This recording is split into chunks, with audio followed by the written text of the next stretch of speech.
All right. And so we'll get set here to start, like I said, our fourth virtual orientation session, Understanding Financial Aid. And I will turn it over to our Vice President for Enrollment Management, Brett Freshour. Hello, everybody, and glad to have you here for our financial aid session. Again, my name's Brett Freshour. I'm the Vice President for Enrollment. I'm sure you got a letter from me by now, but really what we just want to do with this session is help you understand what you need to do to get everything complete. What we want to do is when you show up in August to move in or your first day of classes, we want you to have everything taken care of. So there's no worries whatsoever. So we're going to kind of talk through the process of completing your financial aid. And then if there's questions, obviously we want to answer those. So what I'm going to do, let me share my screen, and we're going to kind of go through a quick presentation.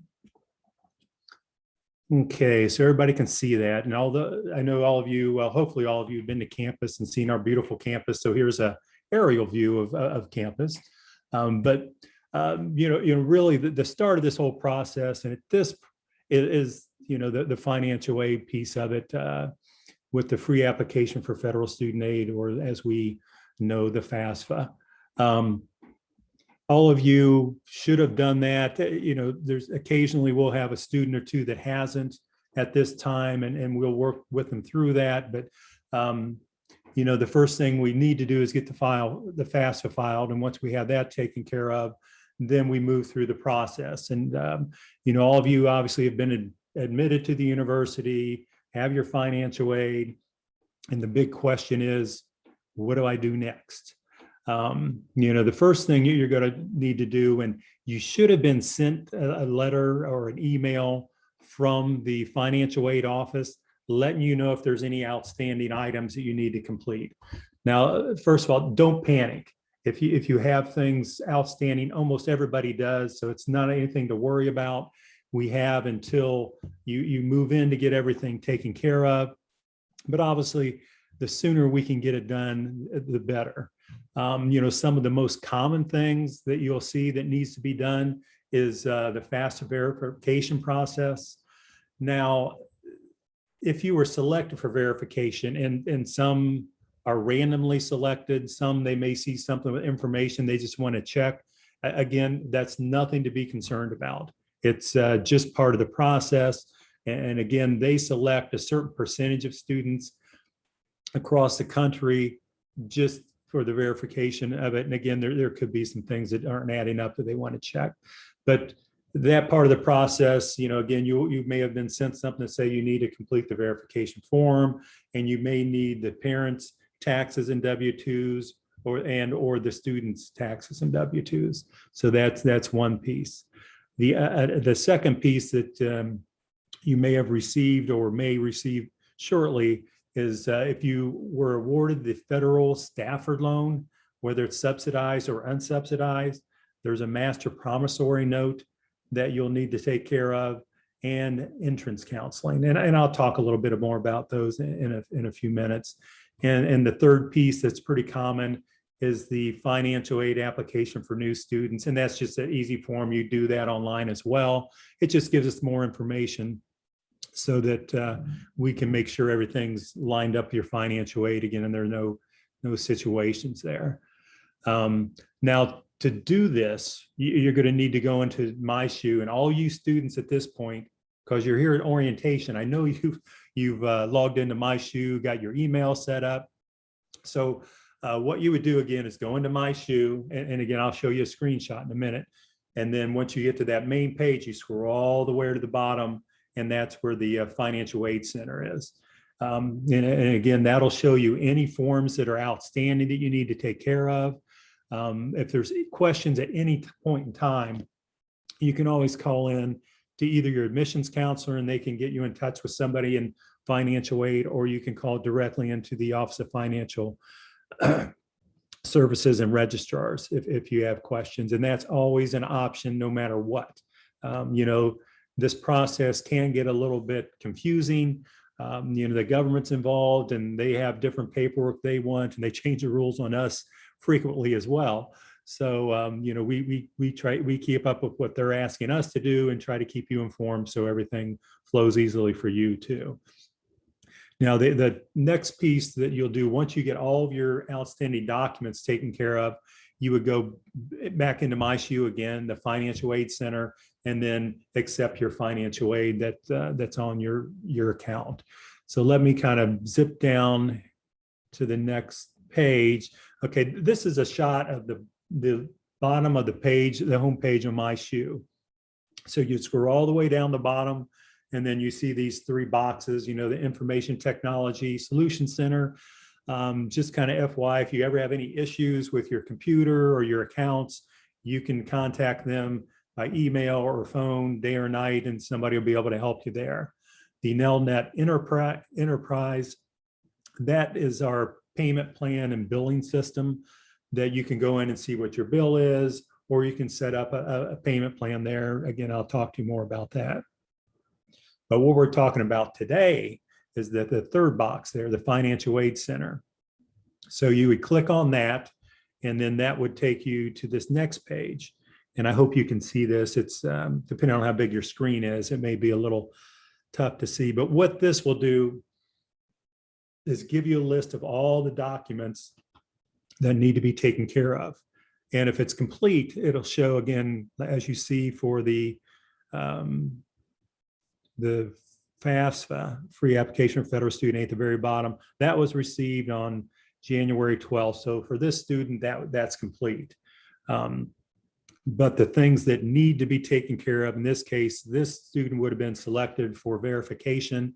And again, that doesn't mean you did anything wrong, but those forms are right there. You can fill them out and then upload them into the system. Again, I talked about the verification form, and for all of you students entering new freshmen or transfers, it would be the dependent form. And again, that's what you'd have access to.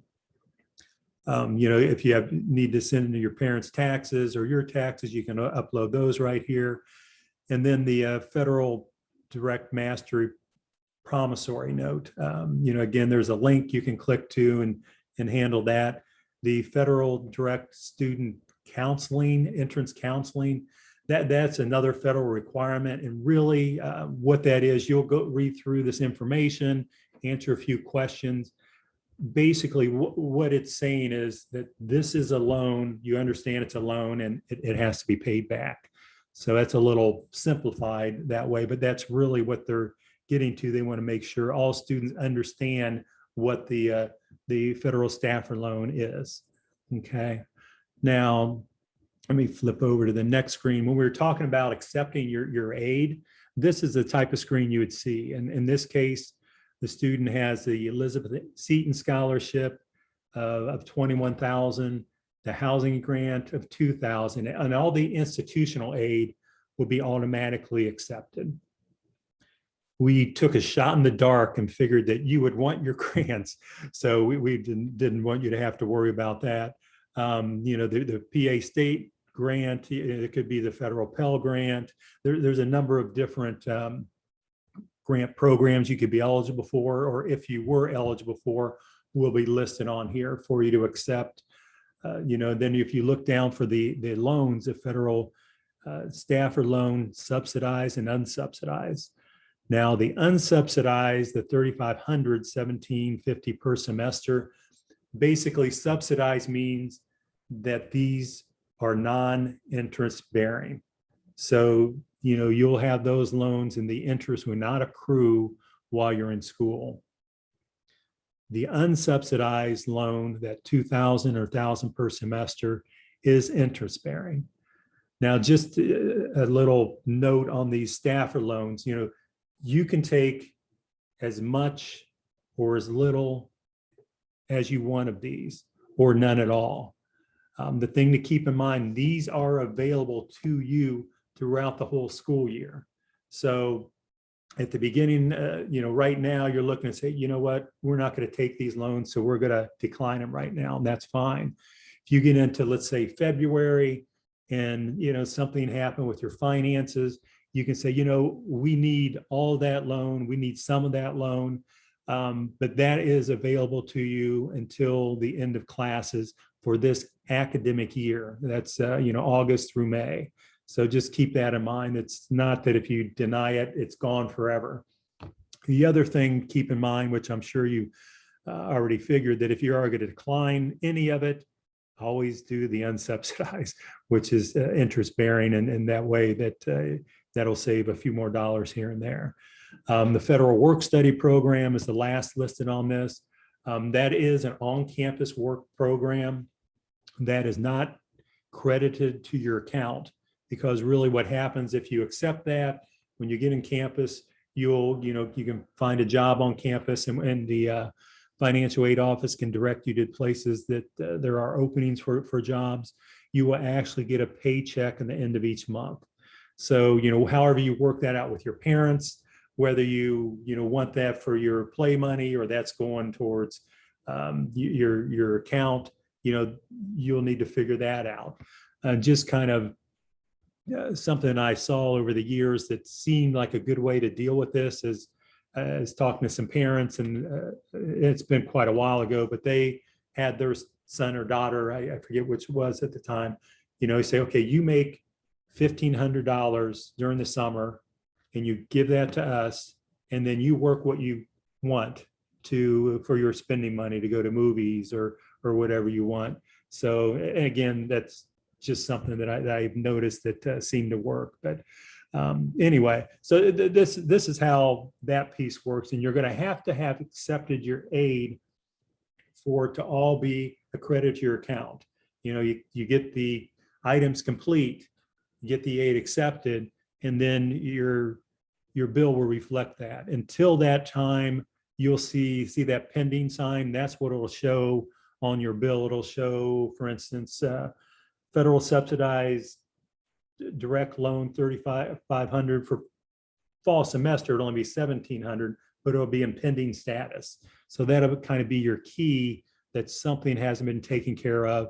And if you're not sure what it is, like I said, give us a call. I mean, that's what we're here to do, is to help you through the process so you understand exactly what needs to happen. Now, the next step beyond that, and I've kind of mentioned this, is once you get your financial aid set, you're going to need to look at how you're going to deal with the semester bill, and everything is billed by semester. So, and then early July, those students living on campus, the housing will be assigned, so the housing will be on there. Almost everybody should be registered by then, so you'll have your semester bill set, and if you have all your financial aid complete, then your bill will be accurate at that point. And as far as options to handle your bill, if you remember that screen I showed you, the Nelnet icon, if you want to sign up for the payment plan, you would go into the Nelnet payment plan and follow their instructions and fill that out. Now, they're not going to tell you how much you need to pay a month. What you'll need to do is, again, look at our bill, and let's just say, I don't know, for conversation, it's $10,000. You may say, well, I'm going to put $10,000 all on the payment plan. Or you may say, I got a whole bunch of money for my graduation party and gifts, so I'm going to use that to pay half of it and then do half a payment plan. And parents, so there's a lot of ways to do that. And Nelnet is very flexible, so you can set that up the way you want, but just make sure it's set up to cover the whole amount, by the end of the semester, because when you come around to register again in November, that bill needs to be it doesn't have to be completely paid off, but you have to have arrangements set so that it will be paid off by the time the next semester starts. So there you have the options there. There are opportunities for additional alternative loans, and they could be student loans, they could be parent loans. There are some links on our website that'll take you to sites that show you what loans are available. It doesn't guide you to a specific loan because it's prohibited to do that, but it will show options. And again, I'm going to say this over and over and over, but if you're not sure, have questions, just call. Again, I would suggest you call your admissions counselor first. They're not going to be the ones to answer all those questions, but they can get you to financial aid quicker. The financial aid office, they're an office of 6 and they're trying to get all 2,000 students situated, and it could take a little longer for them to catch through their, voicemails and emails. So let the admission staff help guide you through that and connect you with somebody to get that done quickly as possible. Another thing to keep in mind, as you filled out the FAFSA, it was based on the 2019 tax information. And we all know that since 2019, a lot has changed. And hopefully it's been for the good. But if your financial aid situation has changed or changes significantly, there are opportunities for us to help you look at the FAFSA and update it using more current information. You'd need your taxes for 2020, which at this point everybody should have done. So just keep in mind that everything's not set in stone. We want to make it as affordable as possible, but we will need to have data to back that up. As we make any changes on the FAFSA, we have to have information to show what we did and why we did it. And as the government takes a look at those, to keep all of us in good graces with our government. And one thing to keep in mind is every year you have to refile the FAFSA. We have students every year that kind of forget that and they wait too long and they could lose out on some aid. For instance, students from Pennsylvania, if you're receiving a FIA grant, which is a Pennsylvania state grant this year, the FAFSA has to be completed by May 1. So next year rolls around, you have October to May to get it done, but the sooner the better, so you can see what your financial aid will be and can make plans at that point. Now, for returning students, your financial aid won't be done until usually end of January or February, because we're waiting to see how everybody does academically, and also if the students that have other issues, we can help them work those out from first semester. But just keep in mind, this has to happen every year, and it's best to do it as early as possible. And as I said a million times, if there's questions next year, the year after, just call in to the Office of Financial Services and Registrar, and we'll help you through that process. Now, I've been talking at you for a little while, and I know you may have some questions.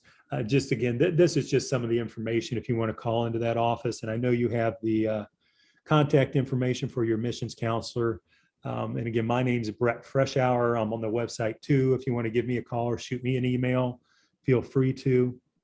But we'll do what we can to help out. And our main goal at this point is to help you get everything taken care of through the summer. And as you transition to a Seton Hill University student into the Seton Hill community. There's a lot of other pieces to this, and I know you've been, working on your placement tests and those kind of things. And be sure you get those done as soon as you can, because again, the sooner we can get that done, the sooner we can get your schedule. And I know this isn't a word that the parents don't want to hear, but then the sooner you'll know the correct bill for the first semester. But again, I'll stop there and we can jump into the We have questions. 2 questions that have come in so far. So one was, is there a fee to use the Nelnet payment plan? So fee for Nelnet payment plan. There is a fee per semester. So every time you sign up, and we're new with Nelnet, and I'm just gonna, and I'm pretty sure it's $45 every time you sign up. So don't hold me to that, but I think that's pretty much what it is. So that, yes, there is. So you'll sign up for fall, and then again in November, December, once you get registered, you'll sign up again for spring semester. And then another question about the slides. I wasn't sure if we can email, if you want to, you can share those slides with me, or if it would make sense to put some of them back up to allow anyone to take a picture or screenshot. We had a question about sharing the slides, whichever works for you. Whatever, I mean, I can send it to Matt again. He's recording this, it'll be available. Or if you, I mean, I'll just pop it back up if you want to tell me which slide that you want to see. Yeah, you can always go ahead and take a screenshot or take a photo there for any of that information. Yeah, and again, I can, and you can unmute yourself if you like and say which slide, and I'm going to slowly go back through them. And I'm going backwards, so. And then we had another question coming in while we're doing this. How do you use a 529 plan? Your 529 plan, you'll need to contact, the administrator there. And actually they all have their, different states have different processes, but look through their process and then what they'll do, they'll contact us or they'll have you send a form and we'll complete, really what they're going to want to see is that the students are registered, and we'll fill out whatever information. Again, it's different from state to state, but look at their procedures, and we work with the 529s all the time. And, again, if there's questions with that, give us a call. But follow their instructions. And then there is a piece that we complete on all those. So you initiate it, let them know what school, and then we'll finish our piece. And then whatever amount that you've allocated, they'll send to us again per semester or however you break that out. Another question that came in. So if you don't use Nelnet, do you just have to pay the balance due at one time? And if so, when is it due for the first semester? So if you're not using Nelnet, Yep. When do you pay the balance and when is that due for the first semester? Yeah, if you pay by semester, you'll want to have that paid by the first day of classes, what that balance is. If you don't, we're not going to pull your son or daughter out and send them home, but there will be interest then it'll accrue on the balance. But yeah, again, if you're working on other, loans or things and it's being delayed, let us know. And again, we'll work with you because there's times when some of the alternatives that families are working on takes time. And that way we can mark the account so interest doesn't accrue until that's done. Any other questions? Again, you can send them in the chat. You can feel free to unmute yourself.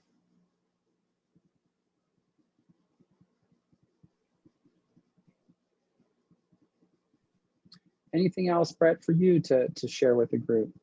I don't think, again, for some of you, this may be the first time you're going through this process, and it is confusing, can be a little overwhelming, but just keep in mind that everybody and in every office, our goal is to help you achieve whatever your goals are. At this point, for the admissions part of it, we're trying just to get everything taken care of and so that goes smoothly, and handing you off to our faculty and to our student life folks so they can help the next phase start and bloom for you as you move through your academic career. But I always tell everybody, we're a small university and we're small for a reason. We have a 14:1 student faculty ratio, and that's not going to change. The faculty are very well qualified. They can teach at a lot of places. One of our faculty in the sciences, I think 2 or 3 years ago, was a scientist, a 30 under 30 in the nation. He could have gone anywhere he wanted to teach, and he chose to teach here because he wants to work with the students. And everything we do is to help you, move to the next phase of your goals, or to help you determine what those goals are. So just, it's your education. Ask questions. That's the hardest thing for freshmen, is to say, hey, can you help me with that? Because they're always worried about somebody, thinking that, you're asking a bad question. But if it pertains to something that's going to help you, just ask it. We've gotten every question under the sun. And I can, assure you that we do get new ones every now and then. But most of them, the concerns you have, other students and parents have the same concerns. Another thing is, we went face to face all year last year. It was a little different, but, we still wanted to make sure the students got the best academic and student life experience they could. This year, we're looking for a much more interactive year, I guess would be the best word. And we're planning for that 100%.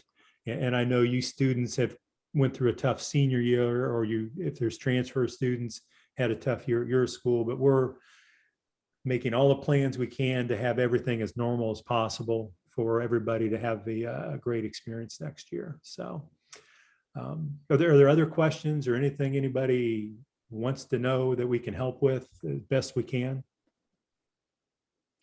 I'll go ahead and do some wrap up spiel about the upcoming virtual orientation sessions. Let anyone think if they have any questions. And then, like I said, I'll turn off the recording at the very end. So if you have any really specific individual questions, you can always ask those as well. So they won't necessarily be for the recording. But again, thank you everyone for attending tonight. And thank again our Vice President for Enrollment Management, Brett Freshour, presenting.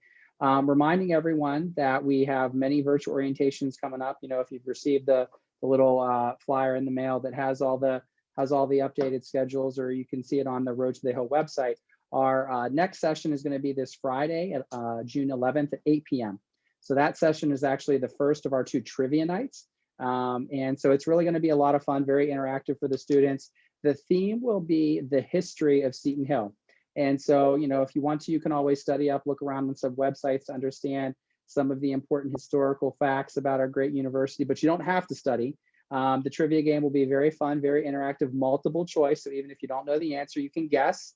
And we'll always obviously let everyone know the answer when we're done. But our top first, second, and third place students, all of them, when they come to campus in August, they will have a gift card to Barnes & Noble, which can be used at our bookstore here for them. So if you'd like to help pay for some of your books, talking about financial aid here, if you'd like to cut the cost of your books, if you'd like to have a gift card ready for you to get some shoe apparel when you get here, join us Friday night at 8 p.m. for our first trivia night, and then we'll have our second one later in the summer. But for each of those, if you play both of those trivia nights and placed in first, second, and third, you can have 2 gift cards ready for you that can definitely help you out.